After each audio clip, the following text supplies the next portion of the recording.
ಮಾತಾ ಪತ್ರಿಕಾ ಮಾಧ್ಯಮದ ಮಿತ್ರರಿಗೆ ಸ್ವಾಗತ ನಮ್ಮದೊಂದು. ಇವತ್ತು ನಾವು ಮಾಡಿರುವಂತಹ ಈ ಪ್ರೆಸ್ ಮೀಟು ಯಾವುದರ ಉದ್ದೇಶ ಅಂತ ಹೇಳಿದರೆ, ಈಗಾಗಲೇ ನಮ್ಮ ಮಂಗಳೂರು ನಗರದಲ್ಲಿ ಸಂಚರಿಸ್ತಿರುವಂತಹ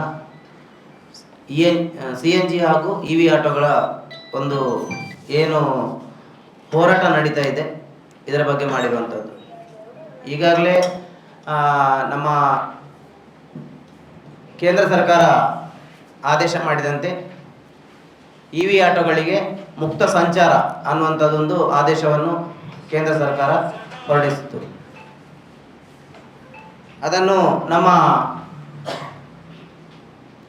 ಇಲ್ಲಿನ ಮೊದಲಿನ DC ಆದಂತಹ ಮುಲ್ಲೈ ಮುಗಿಲನ್ ಸರ್ ಅವರು ಇಲ್ಲಿ ಮಂಗಳೂರಿನಲ್ಲಿ ಮುಕ್ತ ಸಂಚಾರ, ದಕ್ಷಿಣ ಕನ್ನಡ ಜಿಲ್ಲೆಯಲ್ಲಿ ಮುಕ್ತ ಸಂಚಾರ ಮಾಡಲು ಅವಕಾಶವನ್ನು ಸಹ ನೀಡಿದ್ದು. ವಲಯ ಅನ್ನುವಂಥದ್ದನ್ನು ಕಾನ್ಸೆಪ್ಟ್ ಅನ್ನೇ ತೆಗೆದುಹಾಕಿ EV ಆಟೋಗಳು ದಕ್ಷಿಣ ಕನ್ನಡ ಜಿಲ್ಲೆಯಾದ್ಯಂತ ಮುಕ್ತ ಸಂಚಾರ ಮಾಡಬಹುದು ಅನ್ನುವಂತಹ ಒಂದು ಆದೇಶವನ್ನು ನೀಡಿದ್ರು. ಎಲ್ಲ EV ಆಟೋ ಚಾಲಕರು ಅದರಿಂದ ತುಂಬ ಖುಷಿಯನ್ನು ಕೂಡ ಪಡ್ಕೊಂಡಿದ್ರು. ಇತ್ತೀಚಿನ ದಿನಗಳಲ್ಲಿ ಏನಾಗಿದೆ ಅಂತ ಹೇಳಿದ್ರೆ, ಈಗಿನ ನಮ್ಮ DC ಅವರು ಬಂದ ನಂತರ CNG ಹಾಗೂ LPG ಆಟೋ ಚಾಲಕ ಮಾಲಕರಿಗೆ ಯಾವ ರೀತಿ ಬೇಕು ಆ ರೀತಿಯಲ್ಲಿ ಅವರಿಗೆ ಅನುಗುಣವಾಗುವಂತೆ ಒಂದು ರೀತಿಯ ಆದೇಶವನ್ನು ಬೇರೆ ರೀತಿಯಲ್ಲಿ ಹೊರಡಿಸಿದ್ದಾರೆ. ಮತ್ತು ಇದು ಕೇಂದ್ರ ಸರ್ಕಾರ ಹೊರಡಿಸಿದ ಆದೇಶ ಆದ್ದರಿಂದ ತದನಂತರ ಇವರಿಗೆ ಯಾವ ರೀತಿ ಈ CNG ಹಾಗೂ LPG ಅವರಿಗೆ ಯಾವ ರೀತಿಯಲ್ಲಿ ಬೇಕು ಅನ್ನುವಂಥದ್ದನ್ನು ಅವರಾಗಿ ಎಲ್ಲ ಕ್ರಿಯೇಟ್ ಮಾಡಿಕೊಂಡು ಪುನಃ ರಾಜ್ಯ ಸರ್ಕಾರದಿಂದ ಆದೇಶವನ್ನು ತಂದರು. ಇಲ್ಲಿ ಪರವಾನಗಿಯನ್ನು EV ಆಟೋಗಳಿಗೆ ಕೊಡಬೇಕು ಅನ್ನುವಂಥದ್ದು. ಇದಕ್ಕೆ ನಮ್ಮದು ಯಾವುದೇ ರೀತಿಯ ಅಭ್ಯಂತರ ಇಲ್ಲ. ಈ ಪರವಾನಗಿಯ ವಿಷಯದಲ್ಲಿ ನಮ್ಮದು ಯಾವುದೇ ರೀತಿಯ ಅಭ್ಯಂತರ ಇಲ್ಲ. ಯಾಕಂತ ಹೇಳಿದ್ರೆ ಪರವಾನಗಿ ಅನ್ನು ಕೊಡಬೇಕು ಅಂತ ಹೇಳಿದ್ರೆ ಇದನ್ನು ನಾವು ಸಂಪೂರ್ಣವಾಗಿ ಸ್ವಾಗತ ಮಾಡ್ತೇವೆ. ಆದರೆ ಅದರಲ್ಲಿ ಕೆಲವು ನಿಬಂಧನೆಗಳನ್ನು ಅವರು ಹಾಕಿರುವಂಥದ್ದು. ಯಾಕೆಂತ ಹೇಳಿದ್ರೆ ಅವರು 5 ವರ್ಷದಿಂದ ಇಲ್ಲಿಯೇ ವಾಸವಿರಬೇಕು, ಅದಲ್ಲದೆ ಆ ಪರ್ಮಿಟನ್ನು ಪಡೆಯಲು ವಾಸ್ತವ್ಯ ಸರ್ಟಿಫಿಕೇಟ್ ಬೇಕು, ವೋಟರ್ ID ಬೇಕು, ರೇಷನ್ ಕಾರ್ಡ್ ಬೇಕು ಅನ್ನುವಂಥ ಕೆಲವು ನಿಬಂಧನೆಗಳು. ಇದು ಯಾವುದೇ RTOದವ್ರು ಮಾಡಿದ್ದಲ್ಲ, ಇನ್ನೊಬ್ರು ಮಾಡಿದ್ದಲ್ಲ. ಯಾಕೆಂತ ಹೇಳಿದ್ರೆ ಕಳೆದ ಒಂದು ಡಿಬೇಟ್ನಲ್ಲಿ ಒಬ್ರು ನಮ್ಮ ಭರತ್ ಒಕ್ಕೂಟದ ಅಧ್ಯಕ್ಷರಾದಂತಹ ಭರತ್ ಅವರು ಹೇಳ್ತಾರೆ, ಇದು ನಮಗೆ ಬೇಕಾದಾಗೆ ನಾವು ಮಾಡ್ತಿದ್ದು ಅಂತೇಳಿ ನಾವು ಎದೆ ತಟ್ಟಿ ಹೇಳ್ತೇವೆ ಅಂತ. ಹಾಗಾದ್ರೆ ಕಾನೂನು ಅವರಿಗೊಂದು ರೀತಿ ಇದೆ, ನಮಗೊಂದು ರೀತಿ ಇದೆ ಅನ್ನುವಂಥದ್ದು. ನಾನು ಕೇಳುವಂಥದ್ದು ಒಂದೇ, ಏನು ಅಂತ ಹೇಳಿದ್ರೆ, ಈಗ ಈ ಮಂಗಳೂರಿನಲ್ಲಿ EV ಆಟೋಗಳ ರಿಜಿಸ್ಟ್ರೇಷನ್ ನಗರದ ಒಳಗಡೆ, ಮಂಗಳೂರು ಸಿಟಿ ಒಳಗಡೆ ರಿಜಿಸ್ಟ್ರೇಷನ್ ಅನ್ನು ಬಂದ್ ಮಾಡಿದ್ರು ಆಟೋಗಳಿಗೆ. EV ಆಟೋಗಳು ಬಂದ ನಂತರ ರಿಜಿಸ್ಟ್ರೇಷನ್ ಅನ್ನು ಸ್ಟಾರ್ಟ್ ಮಾಡಿದ್ದಾರೆ. ಇವರಿಗೆ ಈ ರೀತಿಯೆಲ್ಲ ಆಟೋಗಳು ಜಾಸ್ತಿ ಆಗ್ತವೆ, ಇಲ್ಲಿ ಅಷ್ಟು ಆಟೋಗಳ ಅವಶ್ಯಕತೆ ಇಲ್ಲ ಅಂತ ಮೊದಲೇ ಗೊತ್ತಿದ್ದ ಕಾರಣ ಇವರು ಯಾಕೆ ರಿಜಿಸ್ಟ್ರೇಷನ್ ಮಾಡಿದ್ರು? ಹಾಗಾದ್ರೆ ಇನ್ನೊಂದು ವಿಚಾರ ಏನು ಅಂತ ಹೇಳಿದ್ರೆ, ಈ EV ಆಟೋಗಳಿಗೆ ಬ್ಯಾಜಿನ ಅಗತ್ಯ ಇಲ್ಲ ಅನ್ನುವಂಥದ್ದು ಬಂತು ಸ್ಟಾರ್ಟಿಂಗ್ ಅಲ್ಲಿ. ಈಗ ಹೊಸ ರೂಲ್ಸ್ ಏನಾಗಿದೆ ಇವ್ರು ಮಾಡಿರುವಂಥದ್ದು, ಅವರಿಗೆ ಬ್ಯಾಜ್ ಬೇಕು, ಬ್ಯಾಜ್ ಇರಲೇಬೇಕು ಅನ್ನುವಂಥದ್ದು. ಆದ್ದರಿಂದ ನಾವು ಈ ವಿಷಯವನ್ನು ಯಾಕೆ ಇವತ್ತು ನಾವು ಈ ಪ್ರೆಸ್ ಮೀಟ್ ಮೂಲಕ ಹೇಳ್ತಿದ್ದೇವೆ ಅಂತ ಹೇಳಿದ್ರೆ, ಮುಂದೆ ಏನಾದರೂ EV ಆಟೋ ಚಾಲಕರುಗಳಿಗೆ ಏನಾದರೂ ತೊಂದರೆ ಆದರೆ ಇದಕ್ಕೆ ನೇರ ಹೊಣೆ ಯಾರಾಗ್ತಾರೆ ಅಂತ ಹೇಳಿದ್ರೆ ಒಕ್ಕೂಟದ ಅಧ್ಯಕ್ಷರಾದ ಭರತ್ ಕುಮಾರ್ ಅವರು, ಆಗ ಈಗಿನ DC ಅವರು ಹಾಗೂ RTOದವರು. ಅವರು ಯಾಕೆಂತ ಹೇಳಿದ್ರೆ ಒಬ್ಬ ಆಟೋ ಚಾಲಕ, EV ಆಟೋ ಚಾಲಕ ಒಂದು ತುತ್ತು ಅನ್ನಕ್ಕಾಗಿ ಏನು ಅಂತ ಹೇಳಿದ್ರೆ ಕಷ್ಟಪಟ್ಟು ಅವನು ತೆಗೆದಿರುವಂಥದ್ದು. ಇಲ್ಲಿ ಮೈನ್ ಕಾನ್ಸೆಪ್ಟ್ ಇಷ್ಟೆಲ್ಲ ಗೊಂದಲಗಳಿಗೆ ಮೈನ್ ಕಾನ್ಸೆಪ್ಟ್ ಏನು ಅಂತ ಹೇಳಿದ್ರೆ, ಇಲ್ಲಿ ಕಾಳಸಂತೆಯಲ್ಲಿ ನಡೆಯುತ್ತಿರುವಂತಹ ಪರ್ಮಿಟ್ ದಂಧೆ. ಯಾಕೆಂತ ಹೇಳಿದ್ರೆ ಪರ್ಮಿಟ್ಗೆ ಈಗ ಗೊತ್ತಿರ್ಬೋದು ನಿಮಗೆ ಸಹ, ಪರ್ಮಿಟ್ಗೆ ರೇಟ್ ಇರುವಂಥದ್ದು 600 ರೂಪಾಯಿ ರೇಟು. ಇದು ಈಗ ಸಹ 3-3.5 ಲಕ್ಷಕ್ಕೆ ಸೇಲ್ ಆಗ್ತಾ ಇದೆ. 2ರಿಂದ 3-3.5 ಲಕ್ಷಕ್ಕೆ ಇದೇ ಮಂಗಳೂರಿನಲ್ಲಿ ಸೇಲ್ ಆಗ್ತಾ ಇದೆ. ಇನ್ನೊಂದು ವಿಚಾರ ಏನು ಅಂತ ಹೇಳಿದ್ರೆ, ನಮ್ಮ ಈ ಪರ್ಮಿಟ್ ವಿಷಯದಲ್ಲಿ ಒಬ್ಬೊಬ್ಬರಲ್ಲಿ 20 ಪರ್ಮಿಟು, 10 ಪರ್ಮಿಟು, ಈ ರೀತಿ ಒಬ್ಬೊಬ್ಬರಲ್ಲಿ ಇದೆ 10 ರಿಕ್ಷಾಗಳು. ಆದ್ರೆ ಇವಿ ಅವರಿಗೆ ಒಂದು ರೂಲ್ಸ್ ಮಾಡಿದ್ದಾರೆ, ಒಬ್ಬರಿಗೆ ಒಂದೇ ರಿಕ್ಷಾ ಅಂತ. ಇದು ಯಾವ ನ್ಯಾಯ ಸ್ವಾಮಿ? ನಾವು ಕೇಳುವಂಥದ್ದು ಇದು ಯಾವ ನ್ಯಾಯ? ರೂಲ್ಸ್ ಮಾಡಲಿ. ಈಗ ಈ ಇವಿ ಅವರಿಗೆ ಏನು ರೂಲ್ಸ್ ಮಾಡಿದ್ದಾರೆ ಅದು ರೂಲ್ಸ್ ಅನ್ನು ಅವರಿಗೆ ಸಹ ಮಾಡಲಿ, CNG ಅವರಿಗೆ, LPG ಅವರಿಗೆ ಮಾಡಲಿ. ನಾವು ಅದನ್ನು ಸಂಪೂರ್ಣವಾಗಿ ಸ್ವೀಕಾರ ಮಾಡ್ತೇವೆ ಅವರ ರೂಲ್ಸ್ ಅನ್ನು. ಇವರಿಗೆ ಹೇಳಿದ್ದಾರೆ ಇಲ್ಲಿ ಒಬ್ಬ 5 ವರ್ಷ ಇಲ್ಲಿ ವಾಸವಾಗಿರ್ಬೇಕು ಅಂತ. ಇಲ್ಲಿ ಬಾಡಿಗೆ ಮನೆಯಲ್ಲಿ ಇದ್ದವ 10-15 ವರ್ಷಗಳಿಂದ ಬಾಡಿಗೆ ಮನೆಯಲ್ಲಿದ್ದಾನೆ. ಅವನಿಗೆ ಓಟ್ ಇರೋದು ಇಲ್ಲಲ್ಲ, ಆ ಓಟ್ ಇರೋದು ಅವನ ಊರಲ್ಲಿ, ಓಟ್ ಇರುವಂಥದ್ದು ಅವನ ಊರಲ್ಲಿ. ಆಗ ಅವನಿಗೆ ಇಲ್ಲಿ ವಾಸ್ತವ ಸರ್ಟಿಫಿಕೇಟ್ ಎಲ್ಲಿ ಸಿಗ್ತದೆ? ವಾಸ್ತವ ಸರ್ಟಿಫಿಕೇಟ್ ಸಿಗುವಂಥದ್ದು ಅವನ ಊರಲ್ಲಿ. ಅವನು 10-15 ವರ್ಷದಿಂದ ಇಲ್ಲಿ ಬಾಡಿಗೆ ಮಾಡ್ತಾ ಇದ್ದಾನೆ. ಬಾಡಿಗೆ ಮನೆಯಲ್ಲಿ ಇದ್ದು ಅವನು ಏನು ಕೆಲಸ ಮಾಡ್ತಿರುವಂಥದ್ದು. ಅವನ ಹತ್ರ ಎಲ್ಲಿ ಉಂಟು ವಾಸ್ತವ ಸರ್ಟಿಫಿಕೇಟ್? ಅಗ್ರಿಮೆಂಟ್ ಕೊಡ್ತಾರೆ, 11 ತಿಂಗಳದ ಅಗ್ರಿಮೆಂಟ್ ಕೊಡುವಂಥದ್ದು. ಇದಕ್ಕೆಲ್ಲ ಉತ್ತರಗಳನ್ನು ಯಾರು ಕೊಡ್ತಾರೆ? ಇವರು ಡಿಬೇಟ್ ಅಲ್ಲಿ ಕೂತು ಹೇಳ್ತಾರಲ್ವಾ, ಎಲ್ಲ ನಮಗೆ ಬೇಕಾದಾಗೆ ನಾವು ಮಾಡ್ತಿರುವಂತದ್ದು ಅಂತ. ಹಾಗಾದ್ರೆ ಇವರಿಗೆ ಎಲ್ಲನೂ ಇವರೇ. ಇಲ್ಲಿ ಹಾಗಾದ್ರೆ RTO ಅವಶ್ಯಕತೆ ಇದೆಯಾ, DC ಅವಶ್ಯಕತೆ ಇದೆಯಾ? ಇವರಿಗೆ ಬೇಕಾದ್ರೆ ಇವರೇ ಮಾಡಿಸುದಂತಾದ್ರೆ ಅವರಾದ್ರೆ ಅವ್ರಿಗಿಂತಲೂ ದೊಡ್ಡ ಜನಗಳಾಗಿ ಹೋದ್ರು.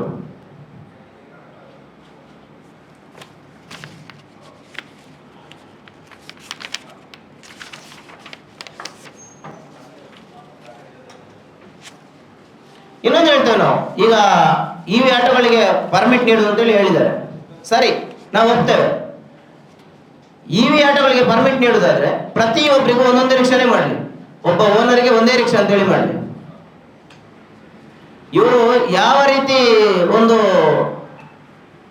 ಸಿಲ್ಕ್ಸ್ ಹಾಕಿದ್ದಾರೆ ಅಂತ ಹೇಳಿದ್ರೆ, ಈಗ ಕೆಲವರು ಇವಿ ಆಟೋಗಳು ಕೆಲವರು ಅವರ ಹೆಂಡತಿ ಹೆಸರಲ್ಲಿದೆ. ಯಾಕೆಂತ ಹೇಳಿದ್ರೆ ಅವನು ಬೇರೆ ಏನೋ ಸಣ್ಣ ಪ್ರಾಬ್ಲಮ್ಗಳಿಂದ ಅವನು ಸಿಬಿಲ್ ಇಲ್ಲದಿರ್ಬೋದು, ಅವನಿಗೆ ಲೋನ್ ಆಗದಿರ್ಬೋದು, ಅವರ ಹೆಂಡತಿ ಹೆಸರಿನಲ್ಲಿದೆ. ಅದಕ್ಕೆ ಸಹ ಇವ್ರು ಏನ್ ಮಾಡಿದ್ದಾರೆ ಅಂತ ಹೇಳಿದ್ರೆ, ಯಾರ ಕೈಯಲ್ಲಿ ಆಟೋ ಇದೆಯೋ, ಯಾರು ಆಟೋದ ಓನರ್ ಆಗಿರ್ತಾನೋ ಅವನ ಲೈಸೆನ್ಸ್ ಬೇಕು ಅಂತ.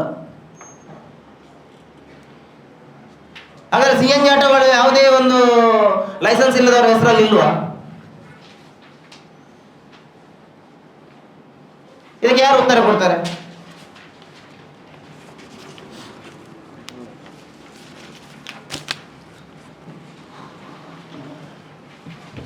ಎಲ್ಲ ಪತ್ರಕರ್ತರಿಗೆ ನಮಸ್ಕಾರ. ನಾನು ಹೇಳುವುದೇನು ಅಂತ ಹೇಳಿದರೆ, ಒಂದು ಈಗ ಮಂಗಳೂರು ತಾಲೂಕಿಗೆ ಒಂದು ಇಷ್ಟೇ ರಿಕ್ಷಾ ಕೊಡಬೇಕು ಅಂತ ಹೇಳಿ ಒಂದು DC-ಗಾಗಲಿ RTOಗಾಗಲಿ ಒಂದು ನಿಬಂಧನೆ ಕೊಟ್ಟಿರ್ತಾರೆ ಸರ್ಕಾರ. ಅಷ್ಟೇ ರಿಕ್ಷಾವನ್ನು ಇವರು ಬಿಡ್ತಾರಲ್ಲದೆ ಅದಕ್ಕಿಂತ ಹೆಚ್ಚು ಬಿಡ್ಲಿಕ್ಕೆ ಆಗ್ತದಾ? ಇಲ್ವಲ್ಲ. ಎಷ್ಟು ರಿಕ್ಷಾ ಕೊಟ್ಟಿದ್ದಾರೆ ನೋಡಿ, ಆ ರಿಕ್ಷಾಗಳಿಗೆ ಎಲ್ಲರಿಗೆ ಪರ್ಮಿಟ್ ಕೊಡಲಿ, ಮತ್ತು ಇವರು ಏನು ವಲಯ ಅಂತ ಹೇಳ್ತಾರೆ ಅದನ್ನು ಕೊಡಬೇಕು ಅಂತ ಹೇಳಿ ನನ್ನ ಕಳಕಳಿಯ ವಿನಂತಿ. ಅಷ್ಟನ್ನು ಹೇಳ ಬಯಸ್ತೇನೆ ನಾನು. ಈಗ ನಾವು ಒಂದು ಇತ್ತೀಚಿನ ದಿನಗಳಲ್ಲಿ ಇವಿ ಆಟೋಗಳು ಬಂದ ನಂತರ ನಾವೇನು ಹೇಳ್ತೇವೆ ಅಂತ ಹೇಳಿದ್ರೆ, ಸಾರ್ವಜನಿಕರಲ್ಲಿ ಕೇಳಿದ್ರೆ ಇವಿ ಆಟೋಗಳು ಬೇಕಾ ಬೇಡ ಅಂತ ಕೇಳಿದ್ರೆ ಸಾರ್ವಜನಿಕರಲ್ಲಿ 99% ಜನ ಏನು ಹೇಳ್ತಾರೆ ಅಂತ ಹೇಳಿದ್ರೆ, ನಮಗೆ ಇವಿ ಆಟೋನೇ ಒಳ್ಳೇದು ಅಂತೇಳಿ. ಇದಕ್ಕೆ ಮುಂಚೆ ಸಹ ನಾನೊಂದು ಇದೇ ಪ್ರೆಸ್ ಮೀಟ್ ನಲ್ಲಿ ಹೇಳಿದ್ದೆ. ಇಲ್ಲಿ ಏನಾಗಿದೆ, LPG ಅವರು CNG ಅವರು ಏನ್ ಮಾಡ್ತಿದ್ರು ಅಂತ ಹೇಳಿದ್ರೆ, ಮೊದಲು ಒಂದು ಹಗಲ್ನಲ್ಲಿ ಡಬಲ್ 1.5 ಹಗಲ್ನಲ್ಲಿ ತಗೊಳ್ತಾ ಇದ್ರು. ಇನ್ನೊಂದೇನು ಅಂತ ಹೇಳಿದ್ರೆ, ಸ್ಟೇಟ್ ಬ್ಯಾಂಕಿಂದ ಧಕ್ಕೆಗೆ ಹೋಗ್ಬೇಕಾದ್ರೆ ನಾವು ಬರೋದಿಲ್ಲ ಅಂತ ಹೇಳ್ತಾ ಇದ್ರು. ಈಗ ಎಲ್ಲ ಕಡೆ ಹೋಗ್ತಾ ಇದ್ದಾರೆ. ಇದಕ್ಕೆ ಕಾರಣ ಯಾರು? ಈ ಇವಿ ಆಟೋ ಬಂದ ನಂತರ. ನಾವು ಅದಕ್ಕೆ ಏನು ಹೇಳ್ತಿದ್ದೇವೆ ಅಂತ ಹೇಳಿದ್ರೆ, ಕಾನೂನು ಮಾಡಲಿ. ಕಾನೂನನ್ನು ನಾವು ಯಾವುದೇ ಸರ್ಕಾರ ಮಾಡಿದ ಕಾನೂನನ್ನು ನಾವು ಸಂಪೂರ್ಣವಾಗಿ ಸ್ವೀಕರಿಸ್ತೇವೆ. ಬಟ್ ಕಾನೂನು ಮಾಡಿದ ಮೇಲೆ ಕಾನೂನು ಎಲ್ಲರಿಗೂ ಒಂದೇ ತರ ಮಾಡಬೇಕು. ಒಬ್ರಿಗೊಂದು ರೀತಿಯ ಕಾನೂನು, ಇನ್ನೊಬ್ರಿಗೊಂದು ರೀತಿಯ ಕಾನೂನು ಅಂತ ಹೇಳಿದ್ರೆ ಇವನು ಸಹ ಲೋನ್ ಕಟ್ಟಲಿಕ್ಕಿಲ್ವಾ?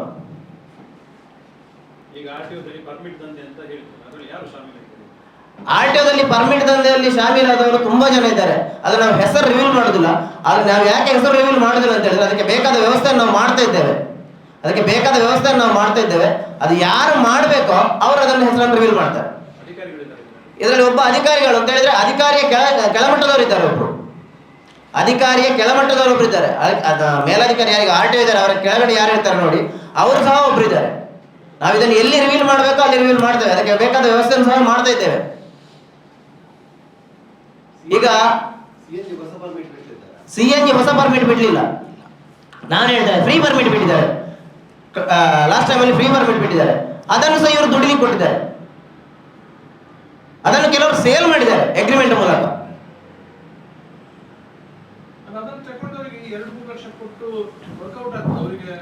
ವರ್ಕೌಟ್ ಆಗದೆ ಅವ್ರು ಹೇಗೆ ತಗೊಳ್ತಾರೆ ನೋಡಿ ಸ್ವಾಮಿ, ಒಬ್ಬರಿಗೆ ವರ್ಕೌಟ್ ಆಗದೆ ಅವ್ರು ಹೇಗೆ ತಗೊಳ್ತಾರೆ ಹೇಳಿ ಅಂತೆ. ಅದೇ ಆಧಾರಗಳು ಅಂತ ಹೇಳಿದ್ರೆ ಒಂದ್ ನಿಮಿಷ, ಆಧಾರಗಳು ಅಂತ ಹೇಳಿದ್ರೆ ಏನು ಅಂತ ಹೇಳಿದ್ರೆ, ಈಗ ನೋಡಿ ಒಬ್ಬರಿಗೆ ರಿಕ್ಷಾದಲ್ಲಿ ದುಡಿಬೇಕು ಅಂತ ಹೇಳಿದ್ರೆ ಅವ್ನು ರಿಕ್ಷಾದಲ್ಲಿ ದುಡಿಬೇಕು, ಅವನಿಗೆ ಬೇರೆ ಕೆಲಸ ಮಾಡ್ಲಿಕ್ಕೆ ಬರುದಿಲ್ಲ. ದಾಖಲೆಗಳು ನಮ್ಮ ಹತ್ರ ಇದೆಯಲ್ಲ.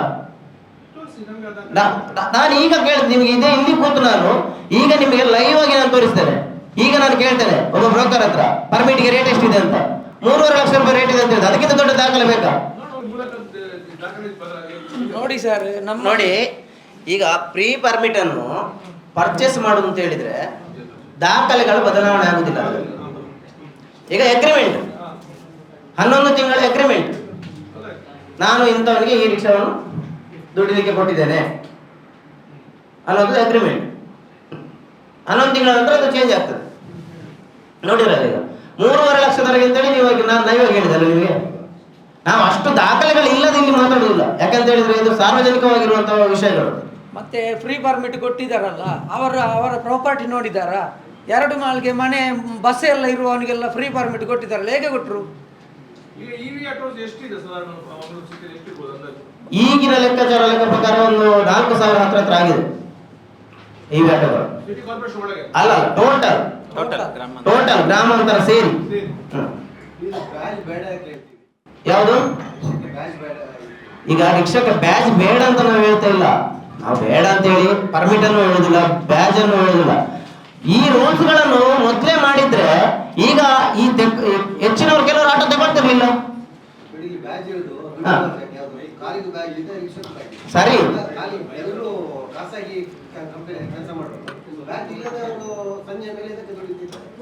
ಯಾವುದು? ಬಾಕಿ ರಿಕ್ಷಾದಲ್ಲಿ ದುಡಿತಿಲ್ವಾ?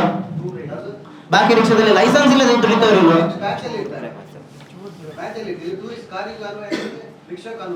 ಅಲ್ಲಲ್ಲ, ಸರಿ, ನೀವು ಹೇಳ್ತಿರೋದು ಸರಿ.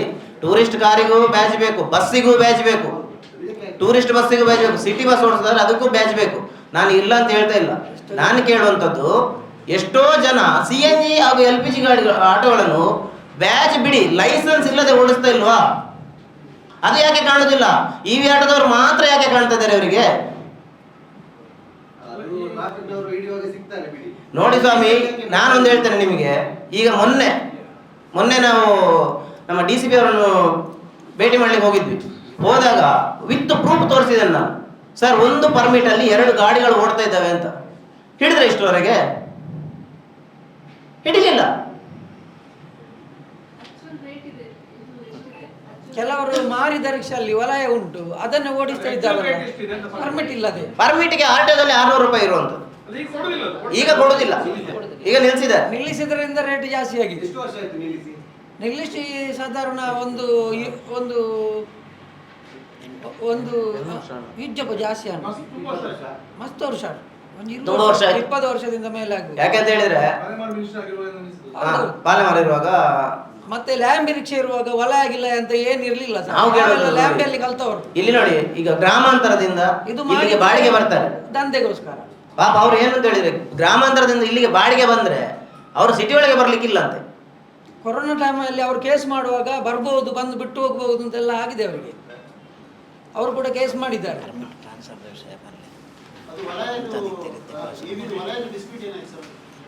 ವಲಯ ಅಂತ ಕಾನ್ಸೆಪ್ಟೇ ಇಲ್ಲ ಸರ್, ಆರ್ಟಿಒದಲ್ಲಿ ನೋಡಿ. ನಾನೊಂದು ಹೇಳ್ತೇನೆ, ವಲಯ ಅನ್ನುವಂಥದ್ದು ಎಲ್ಲಿದೆ ತೋರಿಸಿ ನನಗೆ ಬೇರೆ ಕಡೆ. ಬೇರೆ ಯಾವುದು? ದಕ್ಷಿಣ ಕನ್ನಡ ಜಿಲ್ಲೆಯ ಮಂಗಳೂರು ಬಿಟ್ರೆ ವಲಯ ಅನ್ನುವಂಥದ್ದು ಎಲ್ಲಿದೆ?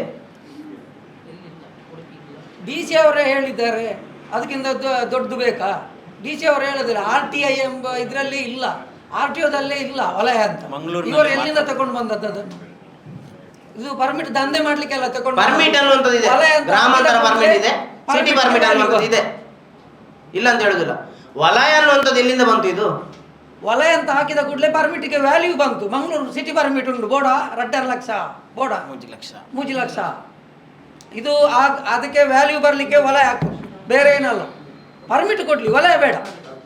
ಪರ್ಮಿಟ್ ಕೊಡ್ಲಿ, ವಲಯವೇ ಬೇಡ. ನಾವು ಕೇಳುವಂಥದ್ದು ಪರ್ಮಿಟ್ ಕೊಡ್ಲಿ, ಸ್ವಾಗತವಾಗಿ ನಮ್ಗೆ ಸ್ವಾಗತ. ಅವ್ರು ಹೇಳಿದ್ರಲ್ವಾ, ಒಂದು ಹೇಳಿದ್ರು ಮಂಗಳೂರು ಯಾರ ಆಸ್ತಿನೂ ಅಲ್ಲ ಅಂತ. ಹಾಗಾದ್ರೆ ಇವ್ರದ್ದು ಆಸ್ತಿಯಾ? ಮೊನ್ನೆ ಡಿಬೇಟಲ್ಲಿ ಹೇಳಿದ್ದಾರೆ ಅವರು, ಯಾರ್ದು ಆಸ್ತಿ ಅಲ್ಲ ಮಂಗಳೂರು, ಎಲ್ರು ಬಂದು ಇಲ್ಲಿ ದುಡಿಲಿಕ್ಕೆ ಅಂತ. ನೋಡ ಇವ್ರು ಹಾಗಾದ್ರೆ ಬಾಕಿ ಇದರಲ್ಲಿ ದುಡಿತಿದ್ದಾರಲ್ವಾ? ಅವರು ರಿಕ್ಷಾ ಚಾಲಕ ಮಾಲಕ ಸಂಘದ ಒಕ್ಕೂಟದ ಅಧ್ಯಕ್ಷರು. ಹಾ, ನಾನು ಹೇಳ್ತೇನೆ, ಇವರು ಇಷ್ಟೆಲ್ಲ ಫೈಟ್ ಮಾಡುವವರು ನೋಡ, ಇಲ್ಲಿ ಇವರಿಗೆ ಬಾಡಿಗೆ ಕಡಿಮೆ ಇದೆ ಅಲ್ಲ, ಬೈಕ್ ಟ್ಯಾಕ್ಸಿ ಇದೆ, ಓಲಾ ಇದೆ, ಉಬಾರ ಇದೆ, ನೋಡಿ ಇದನ್ನು ಓಡಿಸ್ಲಿ ಇವರು, ಇದಕ್ಕೆ ಹೋರಾಟ ಮಾಡಲಿ. ಇವ್ರು ಮಾಡಿದ್ದಾರೆ ಇಷ್ಟವರೆಗೆ ಹೋರಾಟ, ನಾವು ಸಹ ಸಪೋರ್ಟ್ ಮಾಡ್ತೇವೆ ಅದಕ್ಕೆ.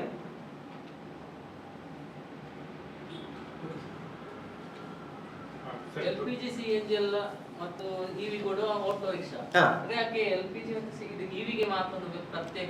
ಅದನ್ನೇ ನಾವು ಸರ್ ನೋಡಿ, ನಾವು ಈ ಪ್ರೆಸ್ ಮೀಟ್ ಅನ್ನು ಮಾಡಿರುವ ಮೂಲ ಉದ್ದೇಶನೇ ಅದು. ನಾವು ನೋಡಿ, ಅಲ್ಲ ಎಲ್ಲ ಕೂಡ ರಿಕ್ಷಾನೇ ಅಲ್ಲ. ನಾನು ಹೇಳುವಂಥದ್ದು, ಎಲ್ಲರೂ ಎಲ್ಲ CNGನೂ ರಿಕ್ಷಾ, LPGನೂ ರಿಕ್ಷಾ, EVನೂ ರಿಕ್ಷಾನೇ. ಅದರಲ್ಲೂ 35 ರೂಪಾಯಿ ರೇಟ್, ಇದರಲ್ಲೂ 35 ರೂಪಾಯಿ ರೇಟ್. ಈ ಕಾನೂನುಗಳನ್ನು ಯಾರು ಮಾಡಿರುವಂಥದ್ದು? ಇವ್ರು ಬಾಯಿ ಓಪನ್ ಆಗಿ ಹೇಳ್ತಾ ಇದಾರಲ್ವಾ, ಎದೆ ತಟ್ಟಿ ಹೇಳ್ತಾರೆ ನಾವೇ ಮಾಡಿಸಿದ್ದು ಅಂತ.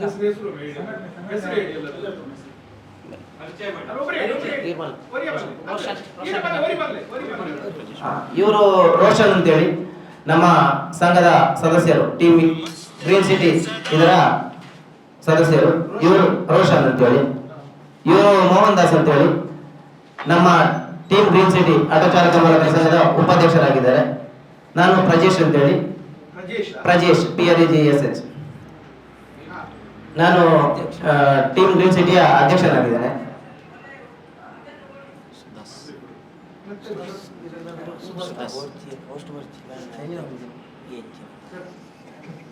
ಇವರು ಸುಧಾಸ್ ಕಾವೂರ್ ಅಂತೇಳಿ, ಇವರು ಸಹ ನಮ್ಮ ಸಂಘದ ಸದಸ್ಯರೇ. ಸುಧಾಸ್ ಕಾವೂರ್, ಇವರು ಜೀವನ್ ಅಂತೇಳಿ ಕೊಂಚಾಡಿ ಅವರು, ಇವರು ಸಹ ನಮ್ಮ ಸಂಘದ ಸದಸ್ಯರೇ.